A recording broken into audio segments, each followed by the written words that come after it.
All right, I'm working on my 2009 BMW E9 Z4 with the N54 and 6-speed manual. Very hard combo to find. I got lucky. But when working on your inlets and outlets and front mount and all that jazz, everybody always says that the rear inlet is a pain in the butt to get out and you have to cut it out. On the E89, there is a metal shroud here, and it's right there on the ground.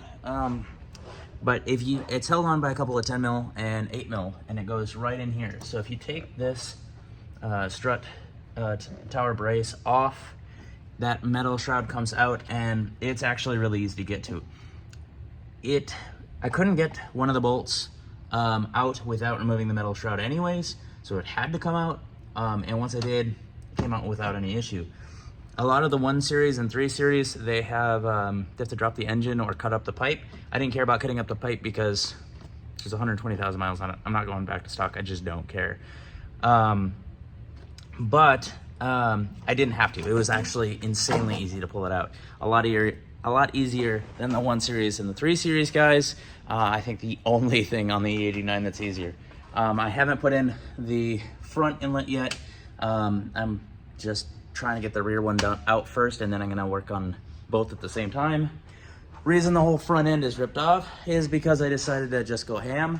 I've got a front mount, charge pipe, outlets, inlets, and downpipes. It took me a bunch of different tries to get the right parts. We replaced this with a factory coupler, or not a factory coupler, but we replaced the factory coupler with one that is a little bit stronger. Same thing with here, we went up and over instead of using that stupid piece that's on there. Actually, it's this one right here. It's got some weird, funky piece on there, and we weren't sure how old this pipe was, and I didn't really want it to blow after putting all this work and time into it. So we just replaced them all. But otherwise, yep, it is ready to go. Get all the inlets and everything on, put the intakes on. We have tuner. We're gonna also do coils and plugs, as well as a catch can. And then while we're at it, since I felt like just this is my toy, I want to have fun. We're satin wrapping the whole thing. It is done with Lumar's, not stealth because XPEL is stealth, but Lumar matte film. And then we also did gloss black. Now, in the process of doing all this, I found out my paint had failed back here, so that was why we ended up doing black in the back. So it's just been a bunch of surprises. And while we were in there messing around with that, we managed to get the convertible top to stop working. So I gotta fix that too. I'm pretty sure it's a hall sensor. I troubleshot it, and it is not ohming out properly, so it could have been one of many things that is wrong. But unfortunately, that's my next thing to fix, to get the top back on. Fun fact about these dumb cars is if you take a look here, that hood is like 70 something inches wide, and you can't actually put one solid 60-inch piece on there because it's just too wide, and I would have had to seam it.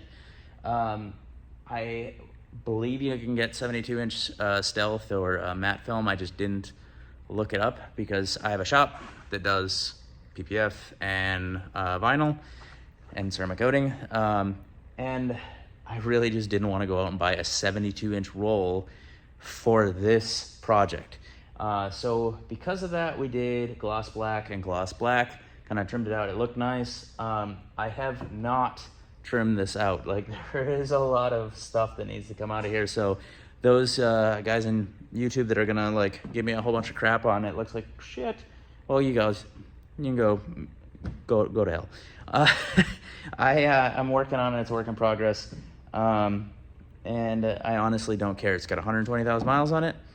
It is my track car, beater car. It's not my daily. I don't need it to be perfect. I just want it to look cool from afar, which it is going to do. And fishbowl is getting taken care of. I've got the tint already cut out and ready to go to be put on this car. Just haven't had my wife do it. Haven't asked my wife to do it yet. She's been busy tinting residential houses. So, the end goal for this car is going to be autocross with a little bit of drift for fun.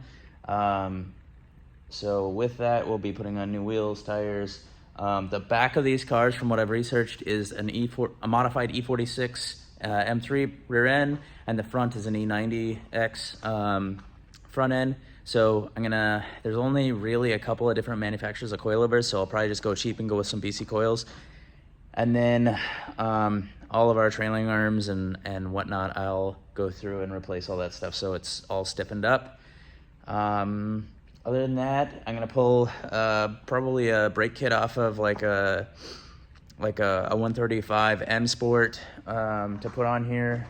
Just again, this has been dubbed the eBay build for buying Chinese parts and just knockoff parts for our BMW.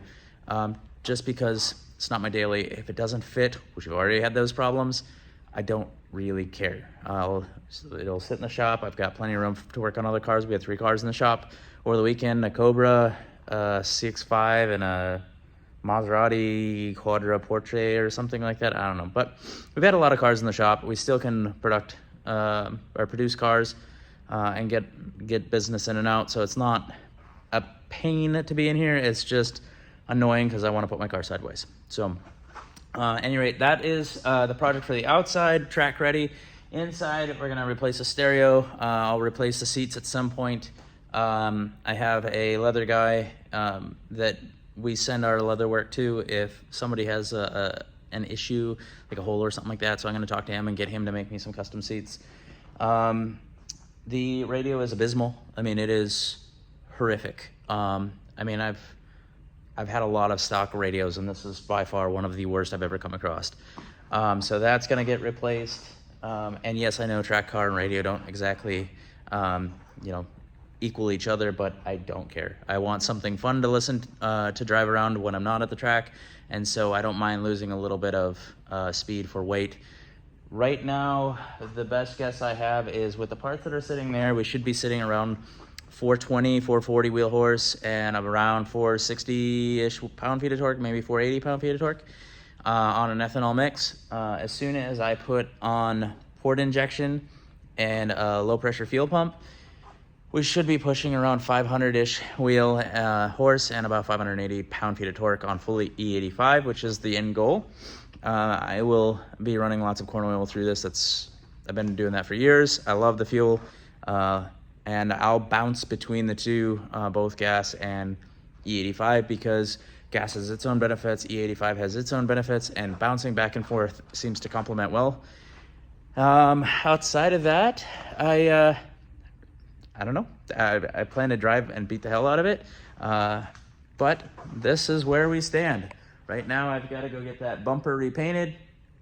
There was a bunch of love bug damage on it when I got it. I knew it. I'm just going to go get the local Mako to do it. Yes, I know. But again, budget build, not show car. We're trying to manage how much money we're throwing into this, because I'm already probably upside down on this because of what we've done to it. So it's okay. That wasn't the intent. Anybody who's built cars knows that it's not always about trying to flip it and make money. Sometimes it's about the process along the way. And unfortunately, there is not a lot of information out there about this car. So my hope was I could take and let people know about the Z4 if it comes up in searches. Some of the things that are capable, things you might not know that I found out, things like the rear fuel pump, you have to lower the fuel tank to get it out. I didn't know that. That is normally with the 1 Series and the 3 Series, you can get to them from the top. Not the case with the Z4. Other than that, anything else that I've said in the video? If you have any questions, comment below. I would be happy to help you out.